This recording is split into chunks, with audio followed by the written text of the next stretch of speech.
অলকানন্দা গীতটি কোনে লিখিছিল বাৰু কমেণ্ট বক্সত ক'ব। বাকী মই এতিয়া অনুষ্ঠানলৈ গৈ আছোঁ, কি কৰিব লাগে সকলোখিনি আপোনালোকক দেখুৱাই আছোঁ। আজি আহিছোঁ মই দফলাদহ শিৱ মন্দিৰৰ উদ্যোগত আৰু ৰেঙনি যুৱ সংঘৰ সহযোগত আয়োজিত প্ৰাইজ মনি ফুটবল প্ৰতিযোগিতালৈ, য'ত ৰাজীৱ শৰ্মাক ঘোষক হিচাপে নিমন্ত্ৰণ জনাইছিলে। আৰু ঘোষক ৰূপে মই এতিয়া আহি পাই গ'লোঁ ইয়াৰ সামগ্ৰিক পৰিৱেশ দেখুৱাবলৈ। এয়া দেখিছে 70 চাইড প্ৰাইজ মনি প্ৰতিযোগিতা। প্ৰথম পুৰস্কাৰ 21,000, ছেকেণ্ড পুৰস্কাৰ 15,000। প্ৰথম কাৰ্যসূচী আছিলে স্মৃতি তৰ্পণ, তেওঁলোকৰ নামঘৰীয়াই কৰিছে। এয়া ৰাজীৱ ঘোষক দেই। তাৰপিছতে পতাকা উত্তোলন আছিলে, দেৱেন বৰা বৰ্তাই কৰিছে। তাৰপিছত আমাক সুন্দৰকৈ ঢোলে ডগৰে লৈ যাব, সকলো দেখুৱাই আছোঁ আপোনালোকক।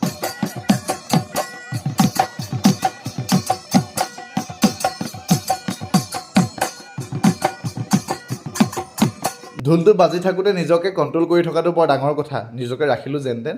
তাৰপিছতে কওঁ, আজি খেলখন উদ্বোধন কৰিছিলে আমাৰ অতিকে মৰমৰ শ্ৰদ্ধাৰ মুনমুন্দা মানে সঞ্জীৱ শইকীয়া ডাঙৰীয়াই। তাৰপিছত এতিয়া সময় হ'ল খেলুৱৈসকলৰ সৈতে চা চিনাকি হোৱাৰ, সকলোৰ সৈতে